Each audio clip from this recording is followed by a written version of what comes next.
ముందుగా మీకు తెలంగాణ ప్రజలకి అందరికీ నమస్కారం. కవితక్క గారు, మా పార్టీ సిద్ధాంతాలు ఏంటి, మా పార్టీ లైన్ ఏంటి, మా జెండా ఏంటి, మా ఎజెండా ఏంటి అని ఆల్రెడీ క్లారిటీ ఇచ్చింది నిన్న ప్రెస్ మీట్లో.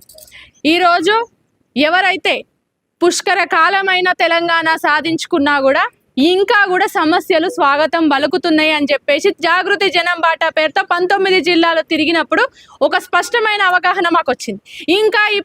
ఇంకా ఈ రాష్ట్రంలో రాజకీయ శూన్యం అనేది ఉంది. ఒక ప్రాంతీయ పార్టీకి స్పేస్ ఉంది.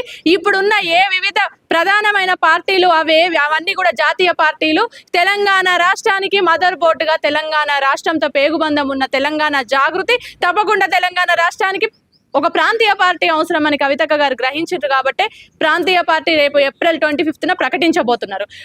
మా ఎజెండా అనేది ఏసీ గదులలో కూర్చొని రూపుదిద్దుకున్నది కాదు.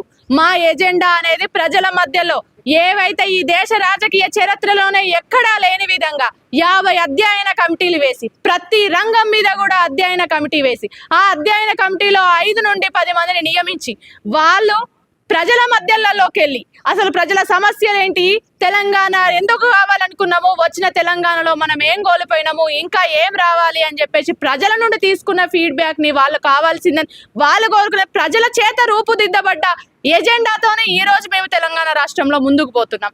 కాబట్టి ఇక్కడ నిరుద్యోగులని, యువత ఎవరైతున్నారో యువత పాలిటిక్స్ లోకి వచ్చినప్పుడు తప్పకుండా రాజకీయాలు అనేది చేంజ్ అవుతాయని కవితక్క గారు బలంగా నమ్ముతున్నారు. అలాగే మహిళలకి అందరూ నీతులు చెప్తున్నారే తప్ప మహిళలకి ప్రాధాన్యత అనేది లేదు. ఈ రోజు మహిళా సాధికారత కోసం, మహిళలకు ప్రాధాన్యత ఇవ్వడం కోసం ఒక ఆడబిడ్డ తెలంగాణలో ప్రాంతీయ పార్టీ పెట్టబోతుంది. కాబట్టి మా పార్టీలో మహిళలకు స్థానం ఎక్కువగా ఉంటది, యువతకు స్థానం ఎక్కువగా ఉంటది. ఈ రోజు నిరుద్యోగులు వాళ్ళ సమస్యలు, ఉపాధి లేక ఎంతో మంది యువత నిరుద్యోగులు అవుతున్నారు. ఎంతో మంది రైతులు కూడా ఈ రోజు పెట్టుబడి సాయం అందక వాళ్ళు బాధపడుతున్నారు.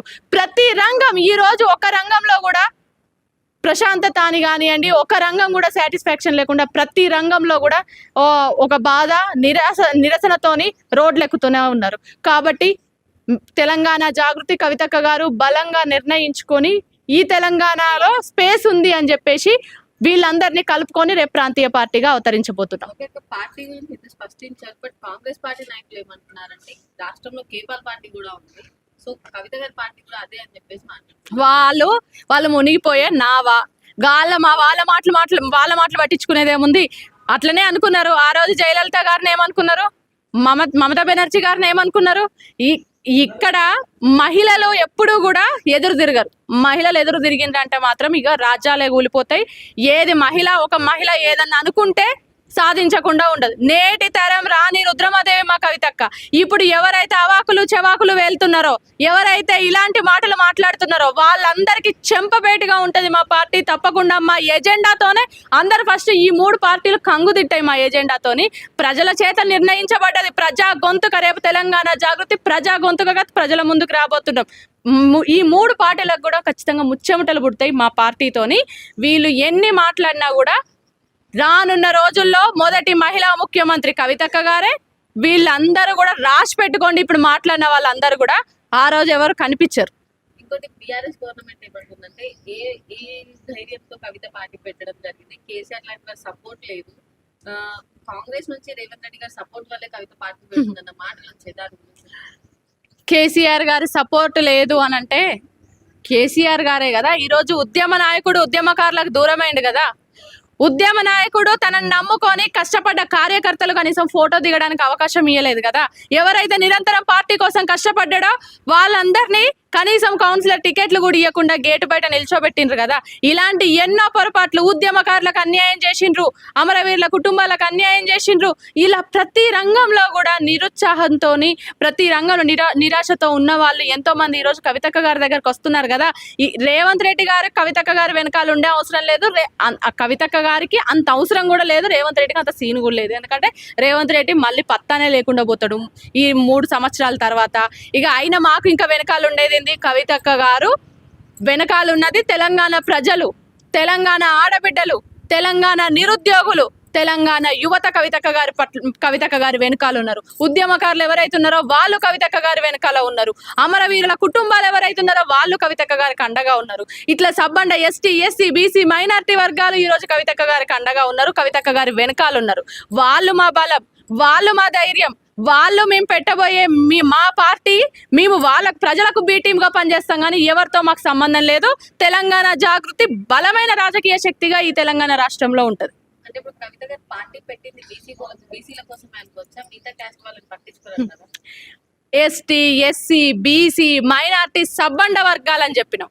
మేము అందరి శ్రేయస్సును కోరుకొని ఈరోజు సామాజిక తెలంగాణతో పాటు ఎవరైతే ఓసీలలో కూడా నిరుపేదలు ఉన్నారో వాళ్ళందరి కోసం కూడా మేము పనిచేస్తామని చెప్పినాం. కవితక్క గారు ఒక్క రంగం మీద మాట్లాడలేదు.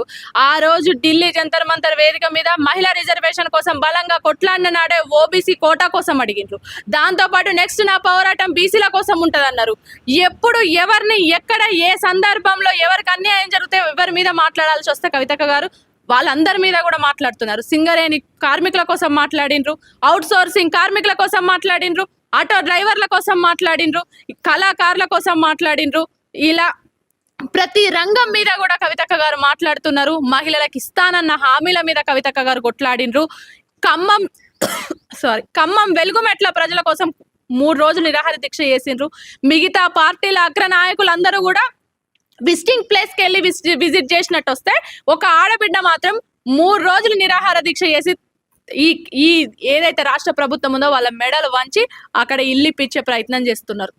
ఇట్లా కవితక్క గారు ఏది చేసినా కూడా నిస్వార్థంగా తెలంగాణ ప్రజల కోసం చేస్తున్నారు. కాబట్టి తెలంగాణ ప్రజలకి ఆమె ఆడబిడ్డగా ముద్ర వేయించుకుంది. తెలంగాణ ప్రజలకి క్లారిటీ ఉంది. ఒక ఆడబిడ్డ ఎప్పుడైనా ఇంటి క్షేమాన్ని కోరుకుంటది.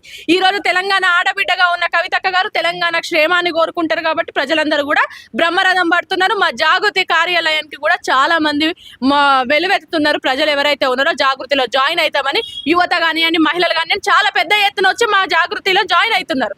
కాబట్టి మేము పెట్టబోయే పార్టీ ఏప్రిల్ 25 తర్వాత వీళ్ళందరూ కూడా అసలు కంగు తింటారు. 4-5 రోజులు వీళ్ళు లేవరు. ఫస్ట్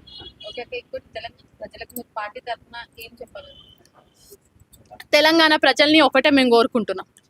మనం జాతీయ పార్టీలను చూసినాం. ఈ జాతీయ పార్టీలు అన్నీ కూడా తెలంగాణ వాళ్ళకి వన్ ఆఫ్ ది స్టేట్. ఎవరైతే మన ఇంటి పార్టీ అని చెప్పుకున్నామో టీఆర్ఎస్ కాస్త బీఆర్ఎస్ అయ్యి జాతీయ పార్టీ అయ్యి మన క్షేమాన్ని కానివ్వండి, మన ఆశలను కానివ్వండి, మన ఆకాంక్షలు కానివ్వండి అన్నీ కూడా తుంగలోకి దొక్కిరు. వాళ్ళు జాతీయ రాజకీయాలలోకి వెళ్ళి తెలంగాణ అన్న అంశాన్నే, తెలంగాణ అన్న పదాన్నే వాళ్ళ పార్టీ నుండి తీసి పక్కకు పెట్టిండ్రు. అలాంటి వాళ్ళందరినీ మీరు చూసిర్రు. ఒక ఆడబిడ్డ 5.5 నెలలు జైల్లో అన్యాయంగా ఒక అసత్యమైన ఆరోపణలతోని ఒక లిక్కర్ కేసు మీద కవితక్క గారిని జైల్లో పెట్టి 5.5 నెలలు ఒక ఆడబిడ్డని ఇబ్బంది పెట్టినా కూడా ఆ ఆడబిడ్డ తెలంగాణ రాణి రుద్రమదేవి పౌరుషం ఉన్న ఆడబిడ్డ కదా, ఈ సమ్మక్క సారక్క తెగువ ఉన్న ఆడబిడ్డ కదా. అందుకే ఇంట్లో కూర్చోకుండా మళ్ళీ నేను ఏ ప్రజల కోసమైతే ఈ 20 సంవత్సరాలు కడుపులో బిడ్డను పెట్టుకొని 3 సంవత్సరాల బిడ్డను పెట్టుకొని లక్షల కిలోమీటర్లు ఈ తెలంగాణలో పాదయాత్ర చేసిన మన ఇంటి ఆడబిడ్డ కాబట్టి ఇంట్లో కూర్చోకుండా మళ్ళీ తెలంగాణ ప్రజల కోసం నేను బలంగా కొట్లాడతా అని చెప్పేసి ప్రజల ముందుకు రాబోతున్నారు. కాబట్టి ప్రజలారా ఆలోచించండి. మీరు అందరినీ చూసిండ్రు. ఈ రోజు కవితక్క గారిని ఒక ఆడబిడ్డగా, మన శ్రేయస్సు కోరుకునే ఆడబిడ్డగా ఆ రోజు గల్లీలో ఉన్న బతుకమ్మని ఢిల్లీ తర్వాత దుబాయ్ బుర్జ్ ఖలీఫా వరకు చాటి మన సంస్కృతి సాంప్రదాయాల కోసం పోరాటం చేసిన కవితక్కగా, ఢిల్లీ జంతర్ మంతర్ వేదికగా ఆడబిడ్డల కోసం మన కోసం కొట్లాడిన మన ఆడబిడ్డగా, ఇలా ప్రతి అంశాన్ని కవితక్క గారు 20 సంవత్సరాలు చేసింది. ఒక్కసారి మీరు తిరిగేసుకోండి, ఒకసారి మీరు నెమర వేసుకొని చూడండి. అక్క మన కోసం చేసిన పోరాటాలేంటి, ఎస్సీ మన బడుగు బలహీన వర్గాల ఆశాజ్యోతి అయిన అంబేద్కర్ గారి విగ్రహము అసెంబ్లీలో ఉండాలి అని చెప్పేసి 48 గంటలు నిరాహార దీక్ష చేసిన వ్యక్తిగా ఒకసారి కవితక్క గారిని గుర్తు చేసుకోండి. పూలే విగ్రహం ఉండాలి అని చెప్పేసి కవితక్క గారు కొట్లాడిన రౌండ్ టేబుల్ సమావేశాలు పెట్టి ప్రతి అంశం మీద ఒక కేంద్రం తీసుకొచ్చే జనగణనలో, కులగణనలో ఒక కాలం అనేది లేదు అని చెప్పేసి మొట్టమొదటిగా ప్రశ్నించిన వ్యక్తి కవితక్క గారు. ఇలా ఏ అంశం తీసుకున్నా కూడా కవితక్క గారు తెలంగాణ ప్రజల తరఫున బలంగా మాట్లాడుతున్నారు. ప్రశ్నించే గొంతుక కావాలి. అడగంది అమ్మైనా పెట్టదు, అడిగేటోడు లేకపోతే ఈ ప్రభుత్వాలు ఏమి చెయ్యవు. మీ తరపున తెలంగాణ ప్రజల తరపున తెలంగాణ జాగృతి కవితక్క గారు తీసుకున్నాడు అడిగే బాధ్యత. కాబట్టి మీరందరూ కవితక్క గారిని ఆశీర్వదించండి. మేము ఏదైతే ఏప్రిల్ 25వ రోజు ఉదయం 10 గంటలకి అనౌన్స్ చేయబోయే పార్టీకి భారీ ఎత్తున మీరు మద్దతు ఇవ్వండి, ఆశీర్వదించండి. మీరందరూ కూడా ఒక అవకాశం ఇవ్వండి. మీరందరూ కూడా మహిళా నాయకత్వాన్ని బలపరచండి అని చెప్పేసి తెలంగాణ ప్రజల్ని కోరుకుంటున్నాను. జై తెలంగాణ, జై జాగృతి, జై కవితక్క.